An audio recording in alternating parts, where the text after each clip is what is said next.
जय हिंद दोस्तों, नमस्कार साथियों। स्वागत है आप सभी विद्यार्थियों का गणित विषय गुरुकुल में। जैसा कि विद्यार्थी आप सभी जेई क्लियर करना चाहते हो और जेई क्लियर करना आप सभी का सपना है। जेई क्लियर करके आप चाहते हैं कि बहुत अच्छी इंजीनियरिंग कॉलेज से आपकी पढ़ाई हो। तो दोस्तों पीवाईक्यू का बहुत ज़्यादा महत्व होता है। प्रीवियस ईयर क्वेश्चन के सोल्यूशन को देखना बहुत ज़रूरी होता है। अगर आप कुछ 10-15 साल के पीवाईक्यू अगर कर लेते हैं तो बहुत अच्छी बात होती है, लेकिन यदि आप कम से कम 5 साल के भी पीवाईक्यू कर लेते हैं तो आपका पेपर जे बहुत अच्छे से क्लियर होगा या फिर आप बहुत अच्छे से आपका प्रिपरेशन कर पाएंगे। दोस्तों आज के लेक्चर के माध्यम से मैं आपको सेट चैप्टर के पीवाईक्यू के सोल्यूशन करवाने वाला हूँ। आज से हम लोग शुरुआत करने वाले हैं सेट चैप्टर के पीवाईक्यू की। दोस्तों इसके पहले ऑलरेडी मैंने एमएसटी सीईटी के ऊपर बहुत सारे क्वेश्चर्स के सोल्यूशन डाले हैं। वहाँ पे भी मेरा 2020 से लेके 2025 तक चल रहा है। एक्चुअली 2020 से लेके 2025 तक, चाहे जेई हो, एमएसटी सीईटी हो, फिर या फिर अप टू यूपीएससी क्यों ना हो, मेरा एक और चैनल है जहाँ पे मैं यूपीएससी के बच्चों को पढ़ाता हूँ। एक्चुअली मैंने अपने करियर में 15 साल के करियर में मैंने BSc mathematics, engineering mathematics, 11-12 JEE mathematics ये सब पढ़ाया है। यूपीएससी मैथमेटिक्स में पढ़ाना मेरा मतलब मुझे बहुत ज़्यादा पसंद है। तो यूपीएससी के भी बच्चों को मैं 2020 से लेकर 2025 तक, वहाँ पे तो 15 मैथ्स के पेपर है, जैसे कि वेक्टर एनालिसिस है, डिफरेंशियल कैलकुलस, इंटीग्रल कैलकुलस है, वहाँ पे रियल एनालिसिस है, लीनियर अलजेब्रा है, कॉम्प्लेक्स एनालिसिस है। ठीक है, इन सब के जो एडवांस मैथमेटिक्स है, जो कि आप जो 11-12 के बच्चे हैं, जो कि आप एमएससी के बाद आप जाएंगे, आप बीएससी ग्रेजुएशन के बाद यहाँ पे या फिर इंजीनियरिंग के बाद अगर आगे जाके आप यूपीएससी देंगे, वो भी मैथ्स ऑप्शन लेके, तब आप उस चीज़ को देख पाएंगे। हालांकि मैं कोशिश करता हूँ कि ज़्यादा से ज़्यादा पीवाईक्यू के सोल्यूशन बच्चों को अवेलेबल करा पाऊँ, क्योंकि बहुत कम ऐसे प्लेटफॉर्म है जहाँ बच्चों को पीवाईक्यू के सोल्यूशन उपलब्ध कराए जाते हैं बहुत डिटेल में। मैं डिटेल से डिटेल में और ज़्यादा इन डेप्थ में जाने की कोशिश करूँगा, ताकि आपको एक एक क्वेश्चन आपको बहुत अच्छे से समझ में आ जाए। क्लास 11-12 से लेकर यूपीएससी तक के पीवाईक्यू के सोल्यूशन की सीरीज मेरी चलती रहती है। मेरे दो चैनल है, एक तो ये 11-12 जेई वाला है और एक और चैनल मेरा यूपीएससी वाला है, हायर मैथमेटिक्स वाला है। तो चाहे आप 11-12 में स्टूडेंट हो या फिर 11-12 के बाद जाओगे, इंजीनियरिंग में जाओगे, बीएससी में जाओगे, तब भी मेरे चैनल आपके काम में आने वाले हैं। तो दोस्तों आज की शुरुआत करते हैं सेट चैप्टर के इस क्वेश्चन से। ये वाला क्वेश्चन आपका 2020 में शिफ्ट सेकंड में पूछा गया था, 7 जनवरी को आया था 2020 में। चलिए, तो इतनी डेट नहीं डालेंगे किसी में, हम लोग डायरेक्ट 2020 लिखेंगे, 2021 में लेंगे। अगर डेट अवेलेबल होगी तो डेट भी मैं डाल दूंगा, शिफ्ट अवेलेबल होगी तो शिफ्ट भी मैं डाल दूंगा। तो ये वाला प्रश्न आया था, contrapositive of A is a subset of B and B is a subset of C, then C is a subset of D. इसका कॉन्ट्रापोजिटिव पॉजिटिव क्या होगा? ठीक है, तो कॉन्ट्रा पॉजिटिव करते समय हमें इस चीज़ का ध्यान रखना है कि हमें क्या लॉजिक चैप्टर के बारे में पता है, लॉजिक चैप्टर के हमारे कंसेप्ट क्लियर है। यदि आपने क्लास 12 में एक चैप्टर है आपका लॉजिक अगर पढ़ा होगा, तो फिर भैया ये वाला प्रश्न आप बहुत अच्छे से डील करेंगे, क्योंकि अगर सेट चैप्टर और लॉजिक चैप्टर को मर्ज करके अगर आप इसके कंसेप्ट निकालेंगे, तब आपको इस प्रकार के क्वेश्चन को सॉल्व करने में बहुत ज़्यादा सहायता मिलेगी, वरना आप इसे नहीं कर पाएंगे। तो कैसे करना होगा? जैसे देखिए, आपने सेट में अपन ने पढ़ा है एंड और एंड का क्या मीनिंग होता है, और का क्या मीनिंग होता है, इंटरसेक्शन यूनियन में किस तरीके से काम करते हैं। अगर हमारे पास और है तो यूनियन आता है, एंड है तो इंटरसेक्शन आता है। उसी तरीके से यहाँ पे अगर लॉजिक चैप्टर में बात करेंगे तो एंड को हम लोग कुछ इस तरीके से नोटेशन देते हैं, और को हम कुछ इस तरीके से नोटेशन देते हैं। अगर हम लोग सेट में बात करें तो सेट में हम लोग कॉम्प्लीमेंट ऑफ अ सेट देखते हैं। तो यहाँ पे कॉम्प्लीमेंट ऑफ सेट के बजाय यहाँ पे क्योंकि यहाँ पे हम लोग लॉजिक चैप्टर में स्टेटमेंट को देखते हैं, तो स्टेटमेंट थोड़े से बदल जाते हैं, यानी कि निगेशन हो जाता है। कॉम्प्ली यहाँ पे सेट हम लोग देते हैं, सेट में कॉम्प्लीमेंट देखते हैं, तो लॉजिक चैप्टर में उस स्टेटमेंट का, किसी भी पर्टिकुलर स्टेटमेंट का हम लोग निगेशन देखते हैं। यहाँ पे हम लॉजिक में डिसजंक्शन और कंजंक्शन देखते हैं, तो यहाँ पे हम लोग उसी सेट में, सेट थ्योरी में हम लोग उसी चीज़ को यूनियन और इंटरसेक्शन से देखते हैं। अगर हम लॉजिक चैप्टर में बात करें कंडीशनल और बाय कंडीशनल को देखते हैं, तो इसी हम लोग यहाँ पे इक्वलिटी ऑफ सेट और सबसेट के बारे में देखते हैं। तो ये सारे कुछ कंडीशंस है जो कि दोनों में सेम सेम है। हालांकि सेट में जो है हम लोग स्टेटमेंट से ही हम लोग सेट बनाते हैं। जैसे कि एक स्टेटमेंट दे दिया जाए आपको कि the set of all vowels in the English alphabet, English के अल्फ़ाबेट में वोवेल्स का सेट निकालो, तो क्या निकालेंगे? ए ई आई ओ यू। एक सेट बन के आपका तैयार हो जाएगा, ए ई आई ओ यू। तो एक स्टेटमेंट दिया था, उससे आपने सेट बना दिया। तो roster form, set builder form. Roster form में दिया गया है कि ऑल बॉयज इन क्लासरूम, ठीक है, which are very intelligent and gets, उन्होंने मार्क्स लिए 90% एंड अबो, और ऐसे 100 में विद्यार्थी है, 100 में से आप लोग निकाल लीजिए। तो आपके क्लास में जितने भी विद्यार्थी होंगे भैया, जिसने से 90% से अबो लिया, मान के चलो 5-10 बच्चे निकल जाएंगे, तो 10 बच्चों का एक सेट बन गया। तो इस तरीके से एक स्टेटमेंट दिया जाता है, उसका आप सेट बना लेते हैं, स्टेटमेंट का सेट बना लेते हैं, सेट बिल्डर फॉर्म आ जाता है आपका। ठीक है, रोस्टर फॉर्म होता है, सेट बिल्डर फॉर्म होता है। तो और यहाँ पे लॉजिक चैप्टर में भी स्टेटमेंट होता है। तो लॉजिक चैप्टर में क्या होते हैं? स्टेटमेंट होते हैं। लॉजिक चैप्टर में हम लोग स्टेटमेंट पे काम करते हैं। स्टेटमेंट, और इसी स्टेटमेंट का हम लोग क्या बनाते हैं, सेट्स भी तो बनाते हैं, इसी सेट्स भी बनाते हैं। तो लॉजिक और ये सेट्स एक दूसरे के एक ही, मतलब आप कह सकते हैं कि एक ही सिक्के के दो पहलू है, एक ही सिक्के के दो दो पहलू है। इसके बहुत सारी चीजें इसमें मर्ज हो जाती है, इसकी बहुत सारी चीजें इसमें मर्ज हो जाती है। दोनों को अगर आप पढ़ लेते हैं तो फिर ऐसे क्वेश्चन को आप डील कर पाएंगे। अगर आपने लॉजिक चैप्टर नहीं पढ़ा है, सिर्फ सेट पढ़ा है, तो फिर आप इसे डील नहीं कर पाएंगे। तो जितने भी 11th-12th के लोग बोलते हैं कि आईएमपी चैप्टर करो, मैं तो बोलता हूँ बिल्कुल आईएमपी तो करनी चाहिए, लेकिन जितने भी चैप्टर्स है 11th-12th के सारे ही करने चाहिए। एक भी चैप्टर छोड़ना नहीं चाहिए अगर आपको जेई बहुत अच्छे से क्लियर करना है। तो अगर आपको सिर्फ और सिर्फ क्लियर करना है, सिर्फ और सिर्फ पास होना है, सिर्फ और सिर्फ एक क्राइटेरिया क्लियर करना है, और कोई भी नॉर्मल कॉलेज मिल जाए आपको, ये आपका ड्रीम है कि भैया कोई भी नॉर्मल मिल जाए चलेगा, तो फिर आप आईएमपी चैप्टर करके जाइए। लेकिन अगर आपका एम है कि भैया मेरे को मतलब रैंक लेना है, अच्छी खासी रैंक लेना है, टॉप में आना है, और पूरी मतलब शिद्दत से पढ़ाई करनी है, तो भैया आपको पूरे चैप्टर करने पड़ेंगे, और पूरे चैप्टर अगर आप करेंगे तो ही जाके आप बहुत अच्छी रैंक लेकर आ पाएंगे। तो चलिए इस क्वेश्चन के सोल्यूशन को स्टार्ट करते हैं। लॉजिक और स्टेटमेंट के बारे में, लॉजिक के बारे में आपने देखा, सेट्स के बारे में देखा, क्या रिलेशन इन दोनों के बीच में होता है, बहुत गहरा संबंध होता है लॉजिक चैप्टर में, लॉजिक में और सेट्स में, दोनों ही चैप्टर में बहुत गहरा संबंध है। स्टेटमेंट्स और जो भी हमारे लॉजिक में स्टेटमेंट होते हैं या सेट्स में, हम लोग उस स्टेटमेंट का उपयोग करके हम सेट बनाते हैं, यूनियन बनाते हैं, इंटरसेक्शन बनाते हैं, कॉम्प्लीमेंट ऑफ अ सेट बनाते हैं। यहाँ पे हम लोग conditional, biconditional, disjunction, conjunction, contrapositive, converse, inverse, negation, ये सारी चीज़ें दिखते हैं लॉजिक चैप्टर में। तो चलिए यहाँ पे हम लोग क्या बोलेंगे, मान के चलिए इस क्वेश्चन में दिया गया है contrapositive of A is a subset of B and B is a subset of C, then C is a subset of C. इसका कॉन्ट्रापॉजिटिव क्या निकालना है? कॉन्ट्रापॉजिटिव का मतलब होता है, अगर हमें कॉन्ट्रापॉजिटिव का मतलब होता है, चलो कॉन्ट्रापॉजिटिव के पहले ना मैं कॉन्वर्स इनवर्स भी दिखा देता हूँ आपको कि क्या होता है। अगर मैंने किसी स्टेटमेंट का पी इंप्लाइज क्यू निकाला, तो इसका मुझे कॉन्वर्स क्या देखने को मिलेगा, इसका मुझे इनवर्स क्या देखने को मिलेगा, और इसका कॉन्ट्रापॉजिटिव, इसका कॉन्वर्स हो जाएगा उल्टा, क्यू इंप्लाइज पी, इनवर्स हो जाएगा negation of P implies negation of Q, और कॉन्ट्रापॉजिटिव हो जाता है negation of Q implies negation of P. तो हमें ये पूछा गया है कॉन्ट्रापॉजिटिव। अगर ये पूछा जाता कि इनवर्स क्या है, तो हम फिर इनवर्स निकालते, अगर कॉन्वर्स पूछा जाता तो कॉन्वर्स निकालते। ये भी आ सकता है, ये भी आ सकता है, मैं ये बताऊंगा, लेकिन ये आपके ध्यान में आ जाएगा। ये मैं बताऊंगा कि इसे कैसे सॉल्व करना है। तो एक इसके कंक्लूड, जब हम इसका आंसर लेंगे, कंक्लूड करेंगे जब लास्ट में, तब आपको इसका भी फील आ जाएगा कि इसका भी हम लोग भैया अगर ऐसा पूछा जाता था तो हम इसे भी सॉल्व कर सकते थे। तो अगर P इंप्लाइज क्यू पूछा गया है, यानी कि हमें दिया गया है, सबसे पहले हम लोग देखेंगे P की वैल्यू, मान के चलो P दिया है आपको एक statement A is a subset of B, and Q एक स्टेटमेंट दिया है B is a subset of C, then एक R स्टेटमेंट दिया गया है। एक काम करते P Q R, इस तरीके से लिखते P Q R दिया है, C is a subset of D, P and Q दिया गया है, P and Q then R, इस तरीके से दिया गया P and Q then R। यानी कि इसे मैं पूरा का पूरा, इसे मैं P मान लेता हूँ इंप्लाइज करके, इसे मैं Q मान लेता हूँ, तो P इंप्लाइज Q के रूप में दिया गया। अगर मुझे इसका कॉन्ट्रा पॉजिटिव निकालना, तो इसका कॉन्ट्रा पॉजिटिव क्या हो जाएगा, negation of Q implies negation of P हो जाएगा। तो अगर मैं इसका देखूँ, इसे देखूँ कि भैया ये क्या दे रहा है, तो ये हो जाएगा निगेशन ऑफ Q, Q के जगह यहाँ पे R है, तो negation of R implies negation of P, P के जगह क्या है, पूरा का पूरा P एंड Q, यानी negation of P and Q, यानी कि यहाँ पे हो जाएगा इसे, ये किसके बराबर होता है, R और निगेशन ऑफ P एंड का हो जाएगा और निगेशन ऑफ Q के बराबर आता है।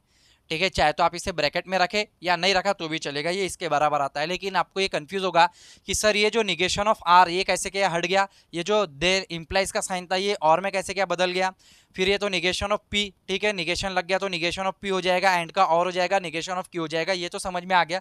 लेकिन ये इस तरीके से कैसे आ जाता है, तो इसके लिए आपको लॉजिक चैप्टर आना बहुत ज़रूरी है। चलिए ये स्टेटमेंट भी आपके ताकि ध्यान में रहे कि इसका आंसर क्या होता है। सबसे पहले मैं इसका आंसर बता देता हूँ, फिर ये स्टेटमेंट आते कैसे, ये स्टेटमेंट ट्रू क्या हो रहा है, किस तरीके से हो रहा है, इस स्टेटमेंट का एक्चुअल लॉजिक क्या है, इसके बारे में हम लोग देखेंगे। तो चलिए क्या बोल रहा है, आर और निगेशन ऑफ पी और निगेशन ऑफ क्यू। तो निगेशन ऑफ पी और निगेशन ऑफ क्यू कहाँ पर है, निगेशन ऑफ पी का मतलब है इसका निगेशन, तो निगेशन ऑफ क्यू क्या हो जाएगा आपके पास, निगेशन ऑफ क्यू हो जाएगा, अगर बी सी का सबसेट है निगेशन ले लेंगे, बी सी का सबसेट नहीं है, ठीक है। निगेशन ऑफ आर क्या हो जाएगा, निगेशन ऑफ आर हो जाएगा, अगर सी सबसेट है तो सी सबसेट नहीं है, इसका निगेशन। और निगेशन ऑफ पी के बारे में बात करें तो P का निगेशन क्या हो जाएगा, अगर P A is a subset of B तो इसका निगेशन हो जाएगा A C B का सबसेट नहीं है।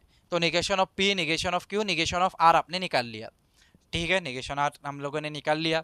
इसका मतलब होता है R as it is, R as it is यानी कि R पे हम लोग एज इट इज रखेंगे R को। R कहाँ पर है हमारे पास, R है C is a subset of D और negation of P, negation of P यानी क्या है हमारे पास, A is not a subset of B, A is not a subset of B, इसको हम लोग और लिखेंगे। ठीक है, इसे भी हम लोग और लिखेंगे। Negation of Q, negation of Q यानी B is not a subset of C, B is not a subset of C। तो option number C is a subset of D। और आ रहा है तो कहीं पे एंड आ रहा है, एंड वाला खत्म, ये एंड वाला खत्म, और आ रहा है लेकिन यहाँ पे नॉट दिया है, ये खत्म। Option number D is your right answer.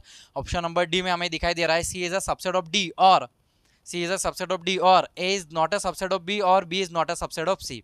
लेकिन कंफ्यूजन अभी भी है सर, ये स्टेटमेंट इसके इक्विवेलेंट कैसे हो गया, ये स्टेटमेंट इसके इक्विवेलेंट कैसे हो गया, निगेशन ऑफ आर आर के बराबर और ये इंप्लाइज और के बराबर कैसे हो गया।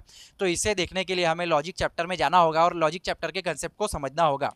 ठीक है, हालांकि ये सेट में पूछा गया था, तो याद रखिएगा जब भी आप लॉजिक चैप्टर पढ़ेंगे तो बहुत ध्यान से पढ़िए और ऐसे मतलब ऐसे समझिए उसको कि वहाँ पे उसका उपयोग सेट में भी किस तरीके से आ सकता है। जैसे कि मैंने बताया कि एंड और का, उसके बाद डिसजंक्शन का यूनियन हो जाता है, कंजंक्शन का इंटरसेक्शन हो जाता है, कंडीशनल को सबसेट बोलते हैं, बाय कंडीशनल को इक्वालिटी ऑफ द सेट के से डिनोट करते हैं, यानी कि दोनों में ये इक्वालिटी है, दोनों में ऐसा कहा जाता है। कॉम्प्लीमेंट को यहाँ पे निगेशन होता है।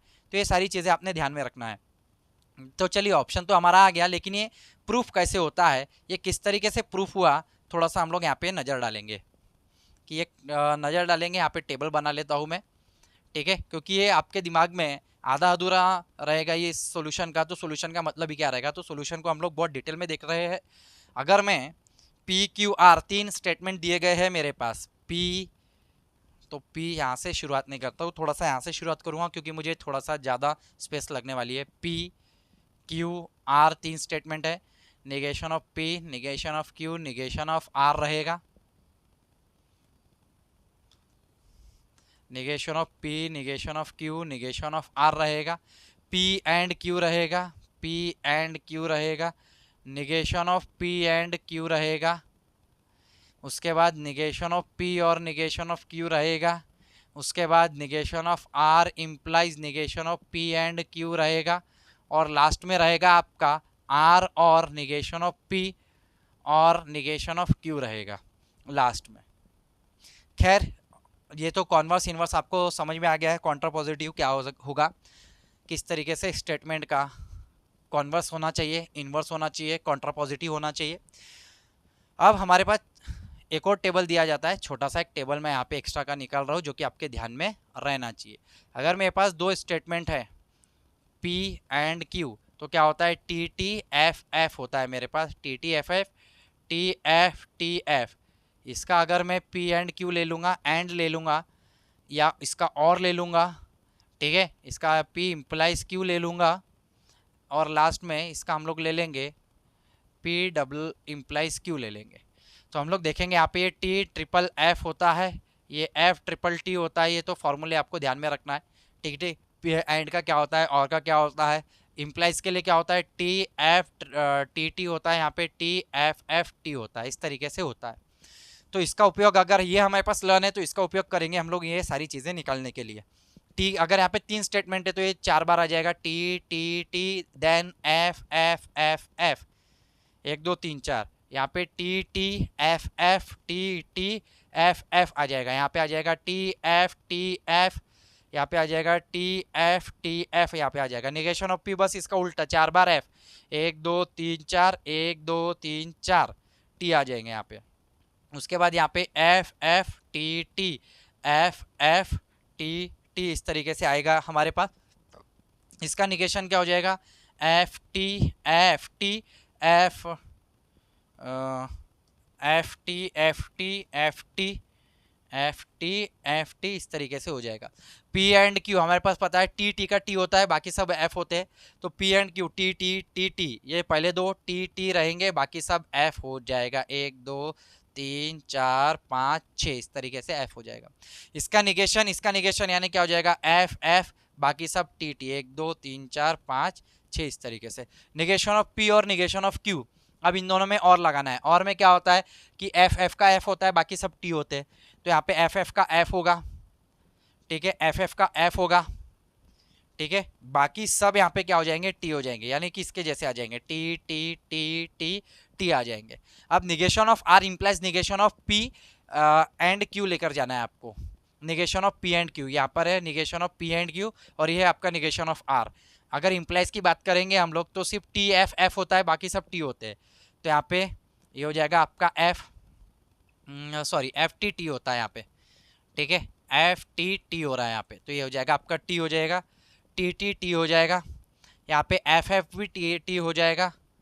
उसके बाद एफ क्या होगा, सिर्फ टी एफ ही, टी एफ ही यहाँ पे एफ होगा, बाकी सब एफ एफ भी टी हो जाएगा, टी यहाँ पे भी ये टी हो जाएगा, टी टी हो जाएगा। 1 2 3 4 5 6 7 8 इस तरीके से 8 आ गए हमारे, कहीं कुछ गलती तो नहीं। निगेशन ऑफ आर इम्प्लाइज, मैंने किसके निगेशन ऑफ आर इम्प्लाइज इसके साथ किया, एफ एफ टी हो गया, टी एफ एफ होना चाहिए था यहाँ पे, ये गलत हो गया, टी एफ एफ होना चाहिए था, टी एफ एफ होना चाहिए था, ये गलत हो गया हमारा। उसके बाद एफ टी टी होना चाहिए, उसके बाद टी टी टी होना चाहिए, बाकी सब टी ही आएंगे, बाकी सब तो टी आएंगे। आर और निगेशन ऑफ पी और निगेशन ऑफ क्यू, ये है हमारे पास आर, और इसके साथ अगर हम लोग करेंगे इसके साथ तो और लेंगे अगर, तो और में क्या होता है, एफ एफ एफ होता है, बाकी सब एज इट इज़ एफ का, यानी कि बाकी सब टी रहेंगे, तो टी एफ टी रहेगा, एफ एफ एफ हो जाएगा, तो यहाँ पे टी एफ अगर आप देखेंगे तो सारा इसी के जैसे आने वाला है, 1 2 3 4 5 6 7 और ये एक हो गया आपका 8। अगर आप देखेंगे तो हम लोगों ने यहाँ पे स्टेटमेंट दिया था, स्टेटमेंट क्या लिखा था, यहाँ पे स्टेटमेंट लिखा था कि भैया अगर हमारे पास ये अपना P है, A is a subset of B, Q है आपके पास, B is a subset of C and R है आपके पास, C is a subset of D। तो हम लोगों ने देखा था P इम्प्लाइज Q, P के यानी कि यहाँ पे था आपके पास P and Q implies R, इसका जो काउंटर पॉजिटिव है वो हो जाएगा आपका negation of R, negation of R implies negation of P and Q, यानी कि हो जाएगा आपका R और निगेशन ऑफ P और निगेशन ऑफ Q के बराबर आ जाएगा। तो आप देखो कि ये निगेशन ऑफ R इम्प्लाइज, ये वाला state negation of R implies negation of P and Q किसके बराबर आ रहा है, ये R और निगेशन ऑफ P, R और निगेशन ऑफ P और निगेशन ऑफ Q के बराबर आ रहा है, T T F F पूरा के पूरे, यहाँ पे ये वाला कॉलम और ये वाला कॉलम दोनों ही सेम है।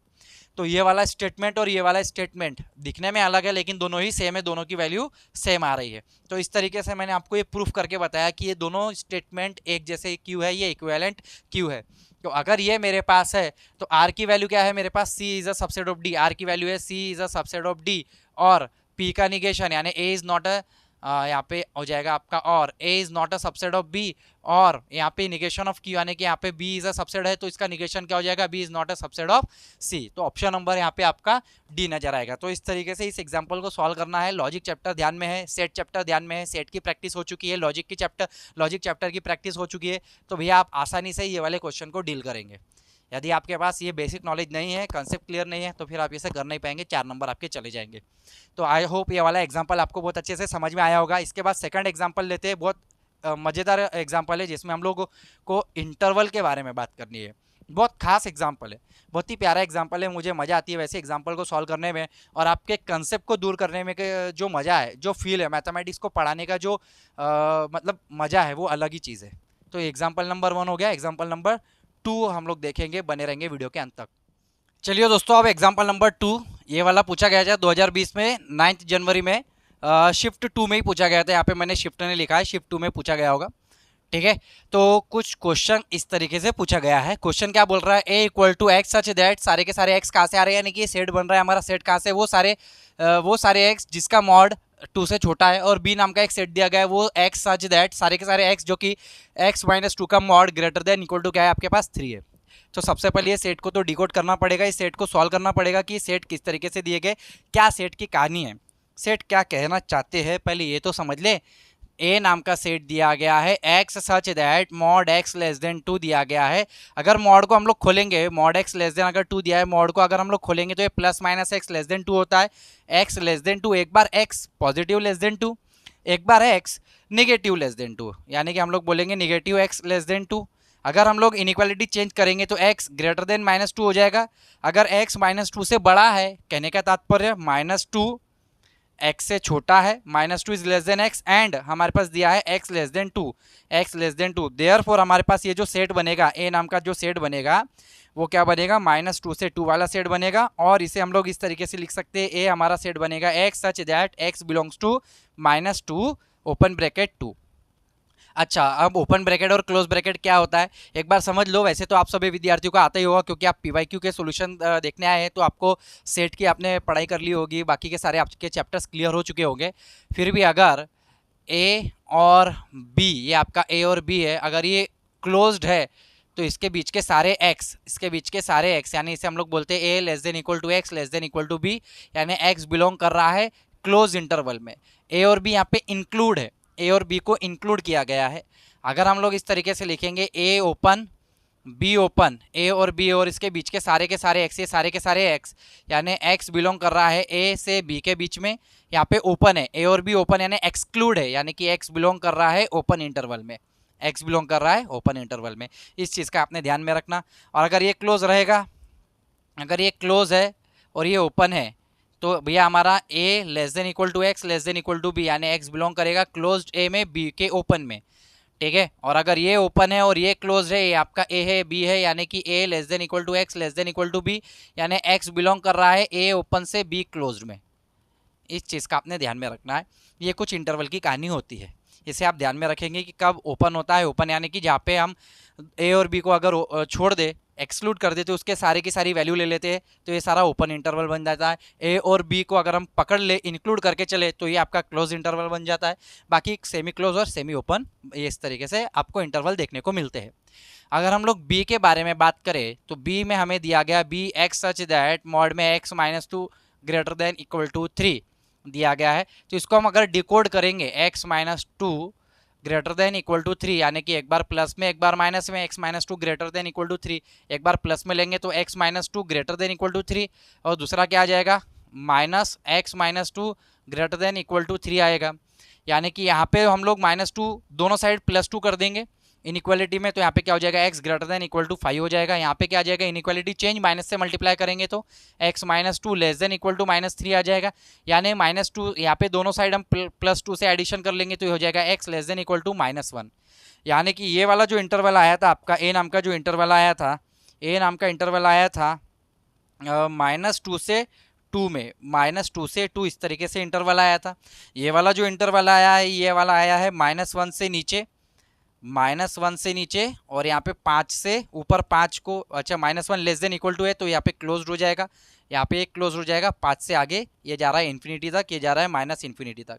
अगर दोनों को एक साथ लिख ले, दोनों को एक साथ लिख ले तो किस तरीके से हम लोग पाएंगे, दोनों को एक साथ लिख लेते हैं हम लोग, तो ये हो जाएगा आपका 0 -1 1 2 3 4, ये 5 हो जाएगा। 5 को पकड़ के 5 से आगे इन्फिनिटी तक, ठीक है, -1 -2, तो ये -2 पे -2 से ये एक आया था अपना 2 तक, -2 से 2 तक आया था ए नाम का, और ये -1 से इन्फिनिटी, तो इसको थोड़ा ऊपर उठा के ले, ये क्लोज्ड, तो ये -1 से हमारा इन्फिनिटी तक। तो ये वाला जो सेट था हमारा, मान के चलो ये वाला जो सेट था, ये वाला सेट आपका ए सेट है, और इधर ये वाला जो सेट है आपका, ये बी वाला सेट है, ये आपका पूरा का पूरा बी वाला सेट है। ये जा रहा है आपका -इन्फिनिटी तक, ये जा रहा है आपका इन्फिनिटी तक। ये ए और बी सेट दिया गया है। अब हमें पूछा गया है, 4 ऑप्शन दिए गए कि 4 में से भैया कौन सा सही है, ये हमें बताना है। आसान है, चलिए देखते हैं। इंटरसेक्शन के बारे में समझते हैं, यूनियन के बारे में समझते हैं, और a - b और a b - a यानी डिफरेंस के बारे में समझेंगे, डिफरेंस ऑफ अ सेट। ये कहानी इतना डिकोड करने के बाद, इतना समझने के बाद, पहला इंटरसेक्शन के बारे में बात करते हैं। इंटरसेक्शन यानी क्या होता है, अगर ए नाम के सेट में 1 2 और 3 दिया है और बी नाम का सेट दिया गया है, अगर यहाँ पे 2 3 4 और 5 दिया है, इंटरसेक्शन का क्या मतलब होता है, दोनों में जो कॉमन है, दोनों में जो कॉमन है वो ले लो, 2 और 3 इंटरसेक्शन में 2 कॉमन है वो ले लिया। यूनियन का मतलब क्या होता है, अगर मैं यूनियन की बात करूँ तो यहाँ पे हम लोग सभी ले लेंगे, 1 2 3, भले 2 3 यहाँ पे रिपीट हुआ है तो एक ही बार लिखेंगे, 1 2 3 4 5 सभी आ जाएगा। यूनियन का मतलब सभी आ जाता है। इंटरसेक्शन का मतलब ये आ जाता है। अगर मैं ए में से बी को माइनस करूँ, तो ए के एलिमेंट रह जाएंगे, ए में से बी को माइनस करेंगे तो जो कॉमन एलिमेंट है ए और बी के हटा दो। कहने का तात्पर्य है कि ए में से बी के कॉमन एलिमेंट हटा दो, ए में से बी के कॉमन एलिमेंट हटा दो, बचे हुए ए के एलिमेंट लिख लो। बी माइनस ए का मतलब क्या हो जाएगा, ठीक है, बी में से ए के कॉमन एलिमेंट हटा के बचे हुए बी को लिख लो, बचा हुआ बी लिख लो, ठीक है, इस तरीके से लिखा जाता है। इस तरीके से ए माइनस बी माइनस से निकाला जाता है। तो अगर हम लोग देखेंगे यहाँ पे ए इंटरसेक्शन बी के बारे में, ए और बी में क्या इंटरसेक्शन है, इसमें तो कुछ कॉमन, इधर तो कुछ कॉमन नहीं है, जो कॉमन है वो इधर ही है, जो कॉमन है वो यहीं पर है। तो जो कॉमन हमारे पास है वो यहाँ पर है, जो भी कॉमन है वो हमारे पास यहाँ पर, ये सारा हमारे पास कॉमन है, इतना पार्ट हमारे पास कॉमन है, इतना पार्ट हमारे पास कॉमन है भाई, इतना पार्ट हमारे पास कॉमन है। तो ये हमारा कॉमन पार्ट है। तो इंटरसेक्शन में क्या आ जाएगा हमारे पास, इंटरसेक्शन में आ जाएगा A intersection B equal to, इसे मैं मिटा देता हूँ, ये वाला आपको थोड़ा सा एग्जाम्पल, बेसिक एग्जाम्पल है कि सेट में आप किस तरीके से देखते हैं यूनियन इंटरसेक्शन को, वो मैंने यहाँ पे लिखा था, समझ गया होगा। अगर मैं यहाँ पे ए इंटरसेक्शन बी के बारे में बात करूँ, A intersection B equal to हमारे पास आएगा ए और बी का इंटरसेक्शन में जो कॉमन एलिमेंट है कौन से है, -2, तो यहाँ पे क्लोज्ड नहीं है, यहाँ पे ओपन है, तो -2 यहाँ पे छूटा हुआ है, तो -2 को छोड़ के -1 को पकड़ने तक, यानी -2 के अलावा -1 तक, -2 के बाद से -1 तक, ये सारा आपका कॉमन है। तो यहाँ पे इंटरसेक्शन में आ जाएगा -2 से -1। तो इंटरसेक्शन में -2 यहाँ पे एक जगह, दोनों जगह क्लोज है, हमारा एक जगह ओपन आ रहा है, तो option number A is wrong, option number A is wrong. यानी कि यहाँ पे इंटरसेक्शन बी में अगर आप सेट लिखना चाहे तो x such that x belong कर रहा है आपका -2 से -1 में, आप इस तरीके से लिख सकते हैं। ए यूनियन बी, ये हो गया फर्स्ट। सेकंड देखेंगे हम लोग ए यूनियन बी के बारे में। ए यूनियन बी यानी क्या होता है, ए और बी का यूनियन। तो जो ये 5 से इन्फिनिटी है ये तो आएगा ही आएगा, यानी कि ये जो आपका यूनियन 5 से जो इन्फिनिटी है जो आगे का, ये तो आएगा ही आएगा। बचा हुआ यानी कि -∞ से -1 तक, और ए के बाकी के एलिमेंट यानी 2 तक, ये भी आ जाएगा, पूरा का पूरा यूनियन यहाँ से चलेगा इसको पकड़ते हुए, यानी 2 तक। 2 तो ओपन है यहाँ पे, तो हम लोग लिखेंगे -∞ से 2 ओपन, और फिर 5 से पूरा का पूरा यूनियन, सभी आ गया हमारे पास यूनियन में। यहाँ से आया हमारा चला -2 -1, ये जो सारे पॉइंट्स, इसमें ए और बी के सारे कॉमन पॉइंट्स भी आ जाते हैं यूनियन में, ये सारा ले लिया हमने -1, और इसके आगे भी सेट है 2 तक, तो -∞ से 2 तक सारा ए और बी का कॉमन आ गया, यूनियन 5 से लेके इन्फिनिटी तक, तो ये हमारे पास आ गया। यानी कि ए यूनियन बी को हम लोग लिख सकते हैं x such that x belong कर रहा है -∞ से 2 यूनियन 5 से इन्फिनिटी में। और इसको ऐसा भी लिख सकते हैं A union B equal to, ठीक है, आर में से बचे हुए, देखो ये पूरा का पूरा -∞, आर यानी क्या होता है आपका, आर यानी होता है -∞ से इन्फिनिटी, रियल लाइन -∞ से इन्फिनिटी चलती है, सारी की सारी वैल्यूज कवर हो जाती है वहाँ पे। यहाँ पे -∞ से यहाँ पे 2 तक तो आ रहा है, फिर 5 से आगे आ रहा है, सिर्फ इतना भाग नहीं आ रहा है, यानी कि रियल लाइन में -∞ से इन्फिनिटी के बीच में सभी तो आ रहा है, -∞ से इन्फिनिटी के लिए सिर्फ इतना 2 से 5 तक का नहीं आ रहा है। तो हम लोग कह सकते हैं कि भैया ये हम लोगों ने 2 तो ओपन था, 2 तो वैसे भी यानी माइनस होगा नहीं, तो यहाँ पे आ जाएगा 2 ओपन और 5 क्लोज है।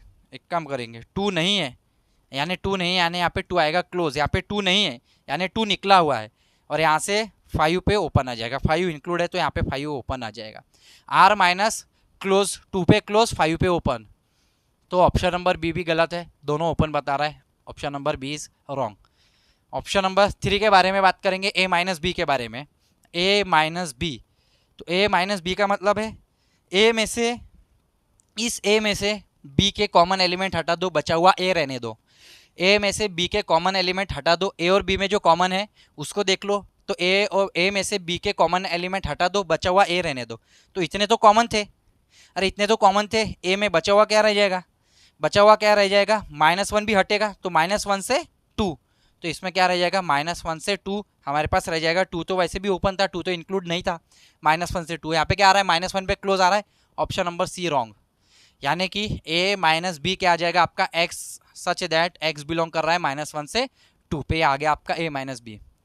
Number 4, obviously number 4 is your right answer. बाकी 3 हट गए, 3 रॉन्ग हो चुके हैं, तो नंबर 4 आएगा। लेकिन ये कैसे आएगा, देखो अब हम बी में से ए को हटा रहे हैं, बी में से किसको हटा रहे हैं, ए को हटा रहे हैं। अगर मैं बी में से ए को हटा रहा हूँ तो बी में से ए को, तो बी में से ए के कॉमन एलिमेंट हटा के बाकी का बी रहने दो, बी में से ए के कॉमन एलिमेंट हटा के बाकी का बी रहने दो। तो बी में से ए के एलिमेंट हटा दिया, यानी कि ए के कितने एलिमेंट है कॉमन, -2 ओपन था, -2 से लेके 1 तक सारा 1, यानी ये भी हटेगा, ये हट गया, यानी -इन्फिनिटी से -2 मिला आपको, -इन्फिनिटी से -2 ओपन मिलेगा, क्योंकि पहले था ही नहीं इसमें, तो इंक्लूड ही कैसे होगा।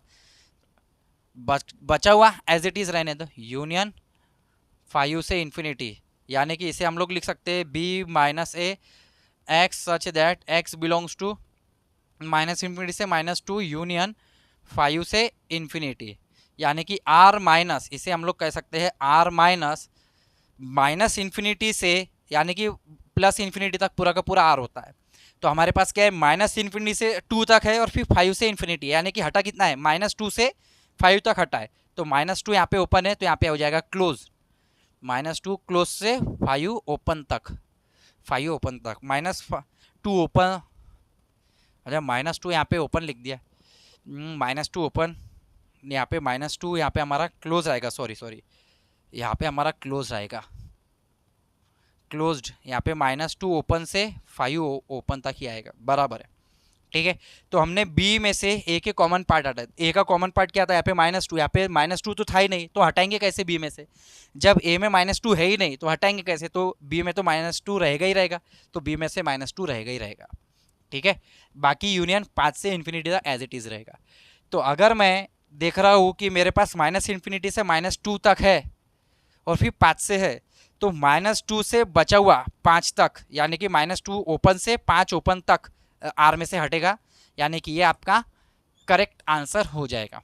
तो इस तरीके से दोस्तों आपने 2 एग्जाम्पल को देखे, थोड़े से लंबे चलेंगे वीडियो, पीवाईक्यू के सॉल्यूशन को बहुत डिटेल में देखेंगे, इसलिए थोड़े से लंबे हो सकते हैं, लेकिन आपको इन डेप्थ नॉलेज देंगे, बहुत बेसिक कंसेप्ट से लेकर एडवांस लेवल तक का आपको सीखने को मिलेगा। अगर पीवाईक्यू को अगर आप अच्छे से समझ लेते हैं, पिछले 5-10 साल के पीवाईक्यू अगर आप अच्छे से लगा के जाते हैं, अगर आपके पूरे कंसेप्ट क्लियर कर लेते हैं, तो जेई क्लियर करना बहुत बड़ी बात नहीं है, बहुत इजी एग्जाम है, बहुत आसान तरीके से आप जेई को क्लियर कर सकते हैं। क्योंकि भैया मैं 11-12 से लेके यूपीएससी तक का मैथ्स पढ़ाता हूँ, चाहे आप जेई के स्टूडेंट हो, बीएससी के स्टूडेंट हो, इंजीनियरिंग के स्टूडेंट हो, 11वीं-12वीं जेई करने के बाद आप आईआईटी में जो पढ़ेंगे, जो पढ़ाया जाएगा आपको, जो कुछ भी पढ़ेंगे वो सब मैंने पढ़ा है अपने करियर में, सब विद्यार्थियों को मैंने इंजीनियरिंग भी पढ़ाया है। तो आप समझ सकते हैं कि मैं अच्छा खासा तैयारी करके विद्यार्थियों को पढ़ाता हूँ, अच्छी खासी तैयारी हुई है मेरी इतने सारे मतलब इतने सालों में, क्योंकि अच्छा खासा एक्सपीरियंस लिया है मैंने पढ़ा के बहुत अच्छे से विद्यार्थियों को पढ़ाया है, बहुत ज़्यादा पढ़ाने का मौका मिला है और कम उम्र से पढ़ाने का मौका मिला है। तो आशा करता हूँ कि आज के लेक्चर के माध्यम से ये जो भी मैंने आपको सिखाया है, एग्जाम्पल नंबर 1 एग्जाम्पल नंबर 2 आपको बहुत अच्छे से समझ में आया होगा। मिलेंगे अगले वीडियो में नए लेक्चर में और भी धमाकेदार क्वेश्चंस के सॉल्यूशन के साथ। तब तक के लिए जय हिंद, जय भारत, वंदे मातरम। साथियों ज़्यादा से ज़्यादा विद्यार्थियों तक शेयर करना ना भूलें, क्योंकि हमारा मानना है गणित का ज्ञान हो या किसी भी विषय का ज्ञान हो, बांटने से ही बढ़ता है। आप हमारे एप्लीकेशन को डाउनलोड कर सकते हैं, आप हमारे कोर्सेज चेकआउट कर सकते हैं, जेई मैथमेटिक्स के कोर्सेज चेकआउट कर सकते हैं, स्पेशली चैप्टर वाइज कोर्सेज भी आपको अवेलेबल हो जाएंगे। जय हिंद, जय भारत, वंदे मातरम। साथियों धन्यवाद आप सभी का।